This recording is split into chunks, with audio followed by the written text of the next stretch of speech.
আরবের পুরনো যুগে মক্কায় এক শক্তিশালী ও বিখ্যাত যোদ্ধা ছিল, রুকানা ইবন আবি ইয়াজিদ। তার শক্তির খ্যাতি গোটা আরব জুড়ে ছড়িয়েছিল।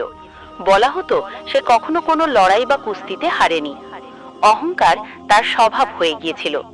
অন্যদিকে হযরত মুহাম্মদ সাল্লাল্লাহু আলাইহি ওয়াসাল্লাম তখন মানুষকে আল্লাহর পথে ডাকছিলেন, ন্যায়, শান্তি ও মানবতার বার্তা দিচ্ছিলেন।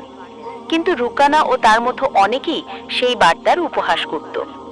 একদিন রুকানা শিকার করতে বেরিয়েছিল। পথে তার দেখা হলো হযরত মুহাম্মদ সাল্লাল্লাহু আলাইহি ওয়াসাল্লামের সঙ্গে। নবীজি তাকে ঈমানের দাওয়াত দিলেন, বললেন, আল্লাহর উপর বিশ্বাস রাখো। রুকানা হাসতে হাসতে বলল, আপনি যদি সত্যি আল্লাহর নবী হন তাহলে আমার সঙ্গে কুস্তি করে দেখান।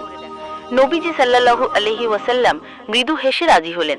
কুস্তি শুরু হলো, আর কয়েক মুহূর্তের মধ্যেই নবীজি সাল্লাল্লাহু আলাইহি ওয়াসাল্লাম রুকানাকে সহজেই মাটিতে ফেলে দিলেন। রুকানা হতভম্ব হয়ে গেল।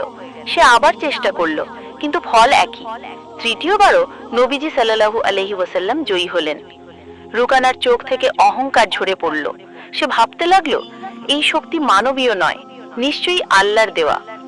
অল্প কিছুদিনের মধ্যেই রুকানা ইসলাম গ্রহণ করল এবং হয়ে উঠল এক সত্যিকার মুমিন সৈনিক। শিক্ষা: সত্য ও ন্যায়ের শক্তি সব অহংকারকে নত করতে পারে।